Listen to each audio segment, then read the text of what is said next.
आज का हमारा टॉपिक जो है वो मसल फटीग और क्रैम्प्स है।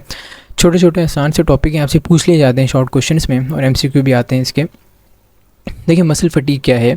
जब भी मैं आपको स्टार्ट करने से पहले बता दूं, जब भी आप ज़्यादा एक्सरसाइज करते हैं होता क्या है कि सबसे पहले ऑक्सीजन की अवेलेबिलिटी होती है। अब नॉर्मल अगर कंडीशन में ऑक्सीजन अवेलेबल है, ऑक्सीजन किसके लिए चाहिए? रिस्पायरेशन के लिए। मतलब क्या है, रिस्पायरेशन में क्या होता है, ग्लूकोज और ऑक्सीजन मिलती है और मिलने के बाद ये टूट जाता है, कार्बन डाइऑक्साइड निकलती है, वाटर निकलता है और साथ में एनर्जी निकल जाती है जो कि हमें चाहिए होती है रिस्पायरेशन से।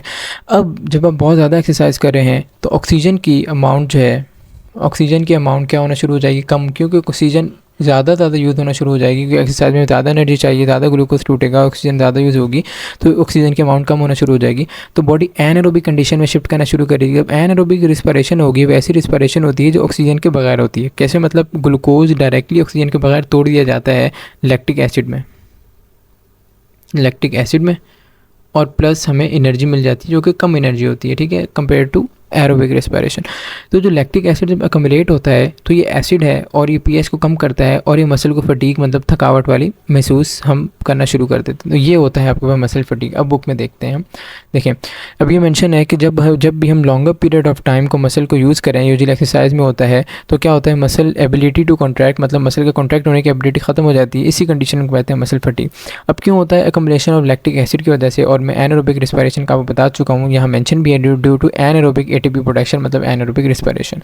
अब जब लैक्टिक एसिड है, एसिड क्या होता है? एसिड हमेशा वो होता है जिसमें H प्लस आयन को डोनेट करने की कैपेसिटी हो, मतलब उसके अंदर H प्लस आयन्स हैं। तो H प्लस आयन जितने भी किसी जगह पर ज़्यादा होंगे वहाँ की पीएच क्या हो जाएगी? कम हो जाएगी। तो पीएच एसिड की वजह से क्या हो गई? कम हो गई है, जिसकी वजह से क्या हो रहा है कि मसल फाइबर्स मतलब मसल सेल जो हैं वो स्टिमुलेशन, मतलब जब कॉन्ट्रैक्शन की स्टिमुलेशन आ रही है, कॉन्ट्रैक्शन की वो सिग्नल आ रहा है तो उसको रिस्पॉन्ड नहीं कर पाते, ये एसिड की वजह से।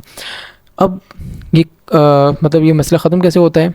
ये ऐसे ख़त्म होता है जब भी लैक्टिक एसिड प्रोड्यूस हुआ, ये कहाँ जाएगा? ये मसल फाइबर से बाहर चला जाएगा ब्लड में, ब्लड से होता हुआ लिवर में पहुँच जाएगा। और लिवर में क्या, लिवर क्या करेगा? इस लैक्टिक एसिड को ग्लूकोज में कन्वर्ट कर देगा। अब होता कुछ ऐसे है, अगर जब हम एक्सरसाइज हमने ख़त्म कर दी, ठीक है, जब हमने एक्सरसाइज ख़त्म कर दी है तो होता ये है कि ऑक्सीजन की ज़ाहिर अवेलेबिलिटी नॉर्मल हो जाएगी फिर, ठीक है, क्योंकि ऑक्सीजन की डिमांड नॉर्मल हो गई है तो ऑक्सीजन नॉर्मली हम अपने इनहेलेशन एक्सहेलेशन जब नॉर्मल शुरू कर देंगे तो ऑक्सीजन की अवेलेबिलिटी क्या हो जाएगी? बिल्कुल नॉर्मल हो जाएगी।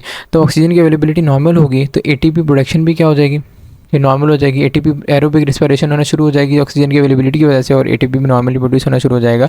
और ये एटीपी जो है वो हमारे पास लैक्टिक एसिड को फिर ग्लूकोज में कन्वर्ट कर देगा इस एटीपी की मदद से। ये हो रहा होगा आपके पास लिवर में।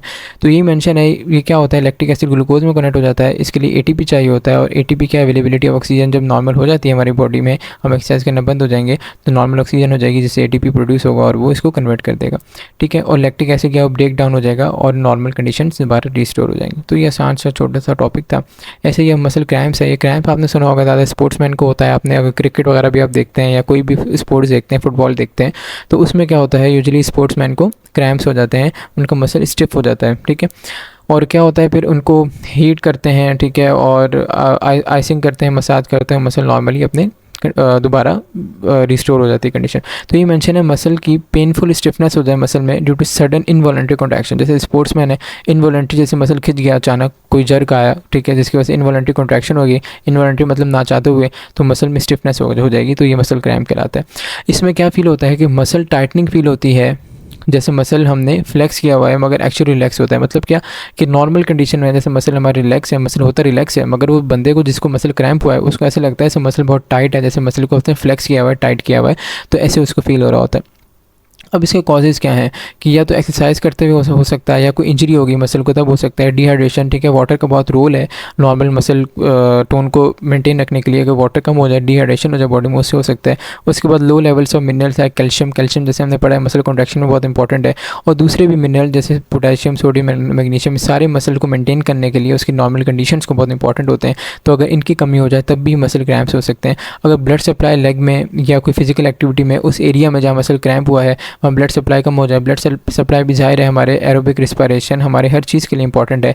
ब्लड के ज़रिए हम सारी चीज़ें जो है वो ऑक्सीजन वगैरह हर चीज़ जो है गेन कर रहे होते हैं। अगर ब्लड सप्लाई नॉर्मल नहीं होगी, हमारी रिस्पायरेशन नॉर्मल नहीं होगी, रिस्पायरेशन नॉर्मल नहीं होगी, तो हमारे मसल क्रैम्प होने के बहुत ज़्यादा चांसेस बढ़ जाते हैं।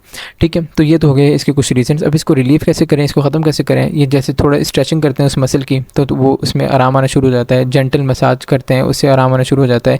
हीट को अप्लाई करते हैं, आइस को अप्लाई करते हैं। उसके बाद हम फ्लूइड, अगर डिहाइड्रेशन का मसला है तो ज़्यादा पानी देते हैं, ठीक है, फ्लूइड्स देते हैं। तो इससे जो भी मसला था उस मसले को हल करना शुरू करते हैं। जैसे मिसाल के तौर पर कैल्शियम, पोटेशियम वगैरह की क्या थी मसला था, इनको पूरा करना शुरू करेंगे। अगर डिहाइड्रेशन थी, पानी देना शुरू करेंगे, ठीक है, हीट करेंगे, आइसिंग करेंगे, तो इससे क्या हो जाएगा, वो चीज़ें कंडीशन बैक टू नॉर्मल आना शुरू हो जाएंगी।